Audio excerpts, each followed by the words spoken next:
Hello viewers, I am doctor Nafees Ahmad, general physician. आज हम बात करेंगे फंगल इन्फेक्शन के बारे में, जो कि स्किन का ये बहुत कॉमन डिजीज़ होता है। हर दूसरे तीसरे पेशेंट को आप देखेंगे कि फंगल इन्फेक्शन से पीड़ित है पेशेंट। ठीक है, वो पेशेंट महीनों सालों ट्रीटमेंट करता है लेकिन वो क्योर नहीं होता, पूरी तरीके से ठीक नहीं हो पाता है, क्योंकि कुछ डॉक्टर से अच्छे से ट्रीट नहीं कर पाते हैं और कुछ पेशेंट ऐसे होते हैं जो प्रॉपर तरीके से दवा इलाज नहीं करा पाते हैं।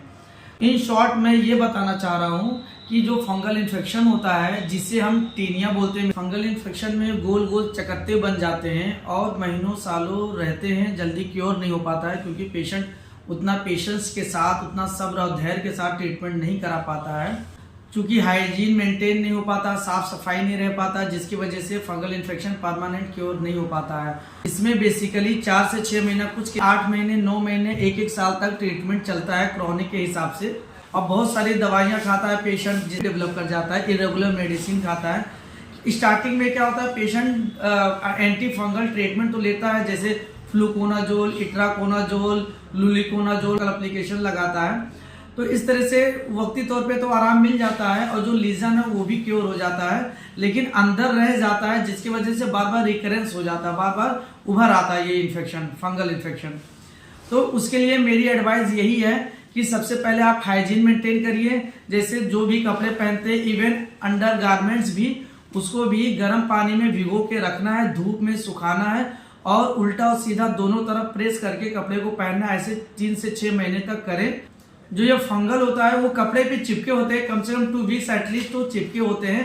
क्या होता है, हम ट्रीटमेंट लेते हैं, वक्ती तौर पे आराम मिल जाता है, फिर हम वही कपड़ा पहनते हैं तो वो फंगल रिकरेंस दोबारा हम इन्फेक्शन पैदा कर देता है। डब और पेस्ट साबुन इस्तेमाल करें। ये क्या करता है, जो स्किन होता है उसको हाइड्रेट रखता है, यानी त्वचा को नमी बनाकर रखता है। त्वचा में नमी नहीं रहेगी, डिहाइड्रेशन रहेगा, तो इन्फेक्शन होने का ज्यादा चांसेस होता है। उन पेशेंट्स में देखने को मिलता है जिसमें CARD9 deficiency, vitamin D deficiency होता है। इम्यून सिस्टम वीक होगा, इम्यूनिटी हमारी वीक होगी, जिसके वजह से रिकरेंस हो सकती है।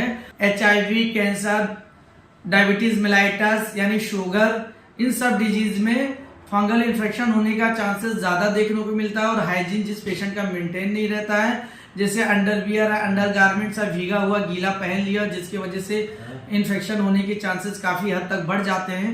इन्फेक्टेड पेशेंट है, उसका टॉवेल इस्तेमाल करने से, कपड़े इस्तेमाल करने से, एक दूसरे से टच होने से, कांटेक्ट होने से भी ये इन्फेक्शन फैलता है। प्रॉपर डर्मेटोलॉजिस्ट डॉक्टर को कंसल्ट करना चाहिए और प्रॉपर तरीके से ट्रीटमेंट करना चाहिए, जब तक डॉक्टर खुद ट्रीटमेंट बंद ना करे।